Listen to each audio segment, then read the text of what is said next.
Well, it's over. That's where I want to start this morning. It's over. It's all over. Now, for some of us, that may be an expression of relief. It's over. The election is over. Amen.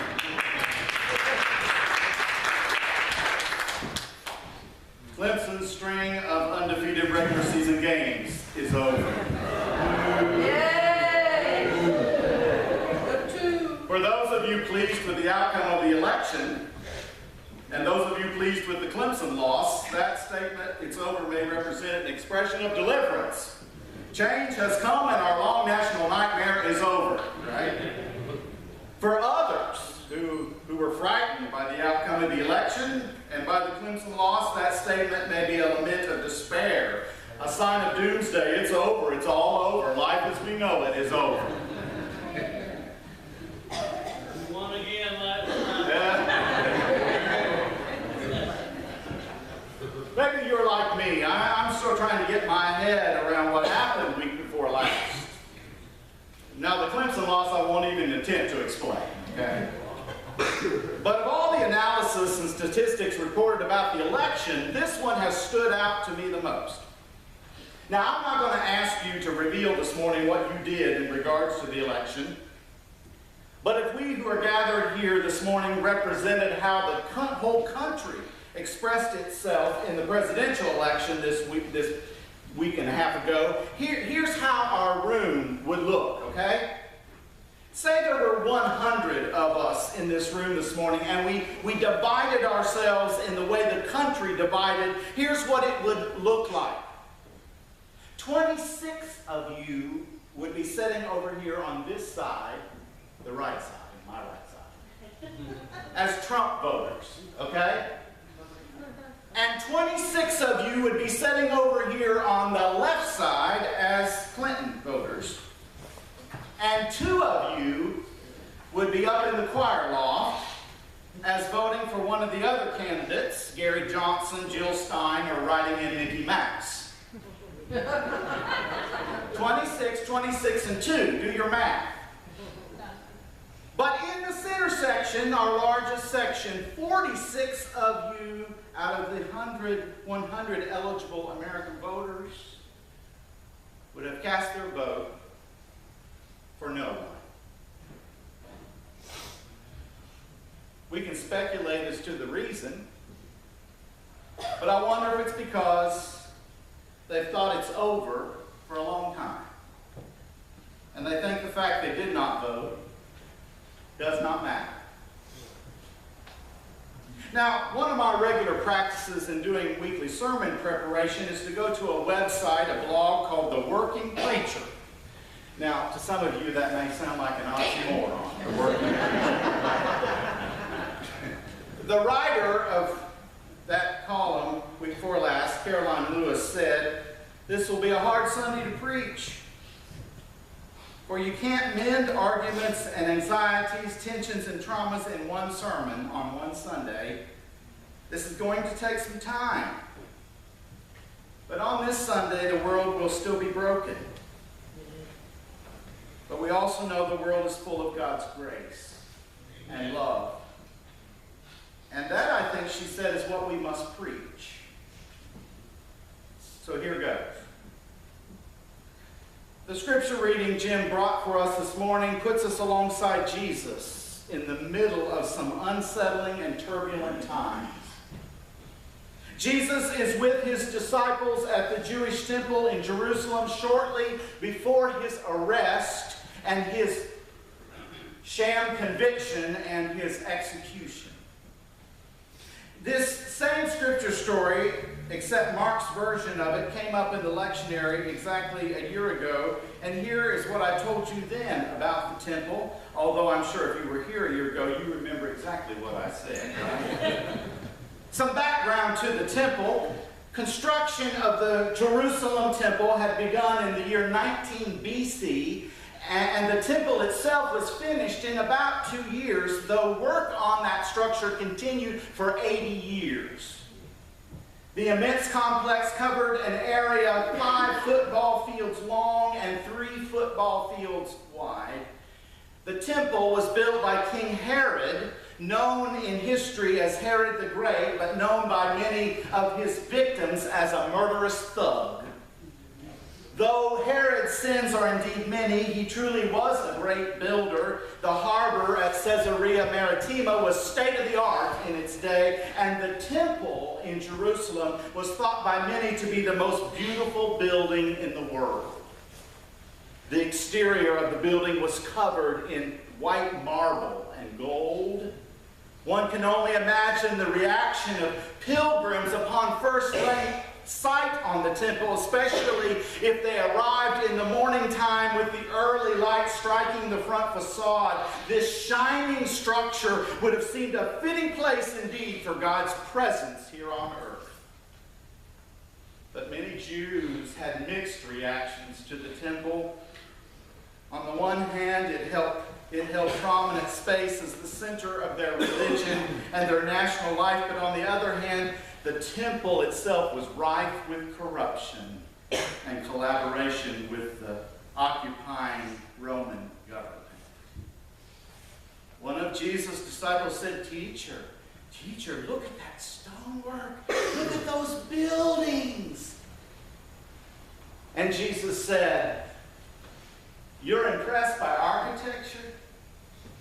There's not a stone in the whole works that's not going to end up in a heap of rubble.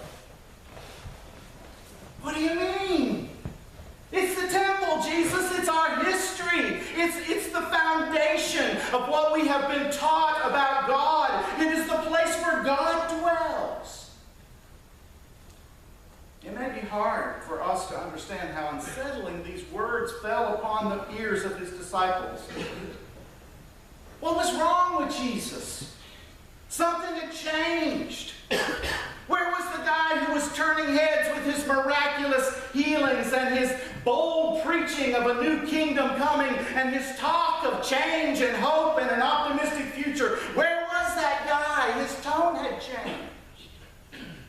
In fact, because Luke's gospel was written some 50 years after the death of Christ, and the temple in Jerusalem did indeed get destroyed in the year 70 AD when the Roman army came through Jerusalem to squelch a Jewish revolt. Those who first read these words of Luke would understand and would be feeling the sense it's all over. The temple's gone. It's all over. Luke, through recalling Jesus' words, reminds them that Jesus had said, Jesus had warned them, tough times are ahead. Life is not perfect. There will be days spent in the darkest valleys and times when you will be walking or crawling in the very shadow of death. Jesus says, if you follow my way, don't expect all yellow brick roads and rose petal covered pathways and red carpets and blue skies and gentle breezes. Now, some of you know exactly what Jesus is talking about. You have been there. You are there. It feels like everything around you is just falling apart. The stones of life are crumbling down and you have been left in a heap of rubble.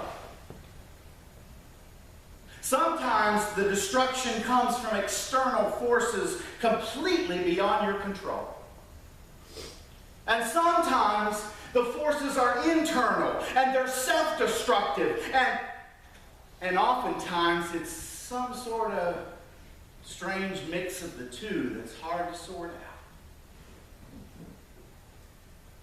I came across the story of Christine. Nobody here, okay? Some of you, though, have heard Christine's story. You may have lived her story.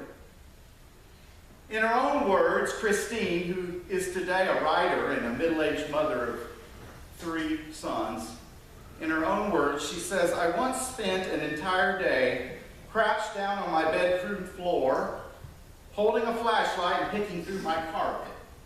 An entire day.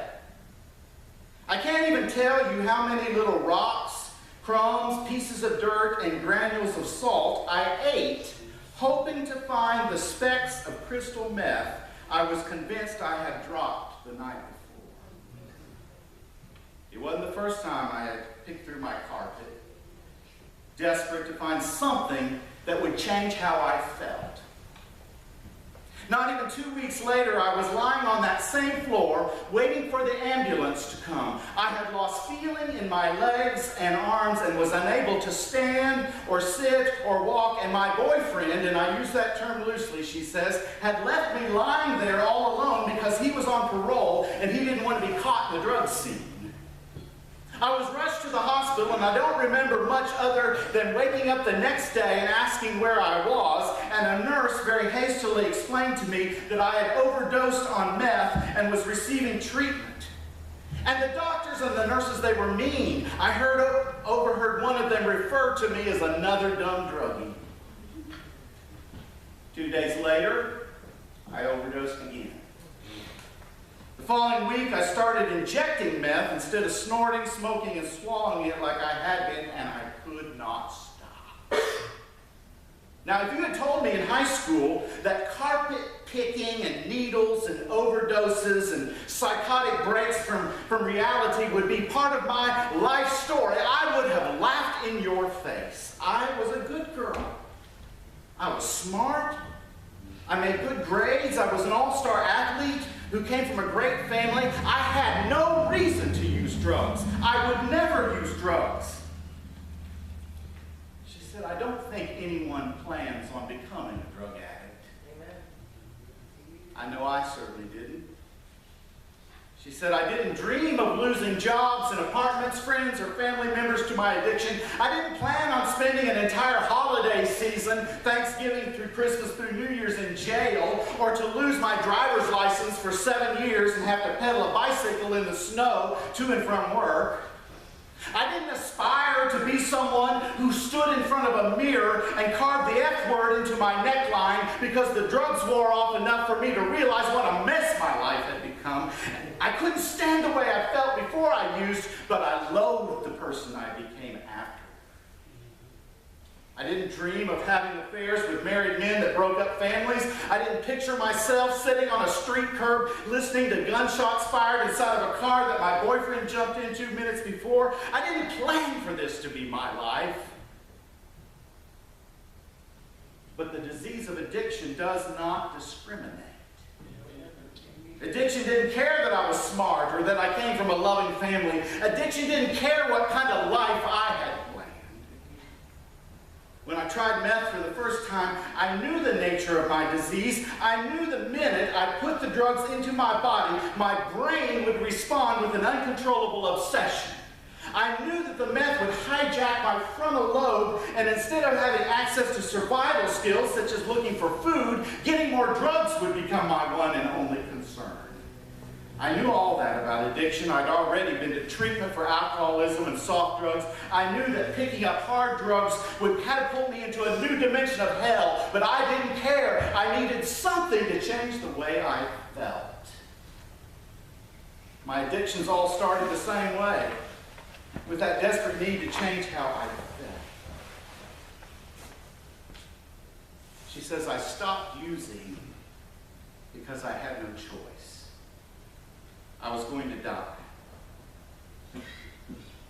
And because I learned through counseling and through support groups and through a 12-step program and a lot of really hard work, that there are healthy ways to cope with uncomfortable feelings.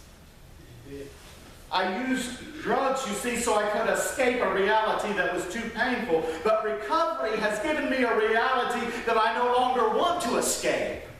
I've learned to love myself and take care of my body. I've regained the trust of family members and have meaningful relationships with friends. I met my husband in a 12-step recovery meeting, and we have 3 beautiful boys whose lives would not exist had we not gotten clean.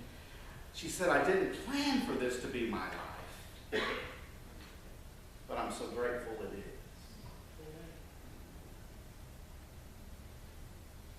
Another story.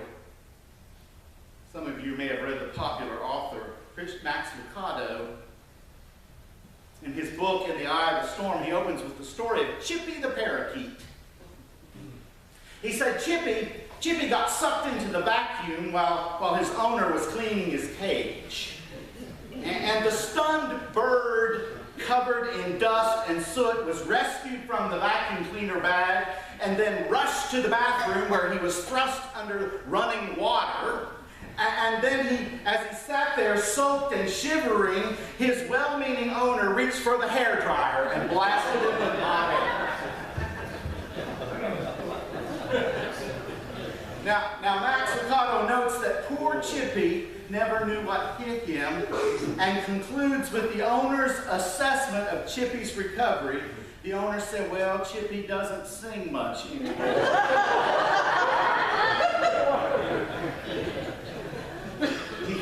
He just sits and stares.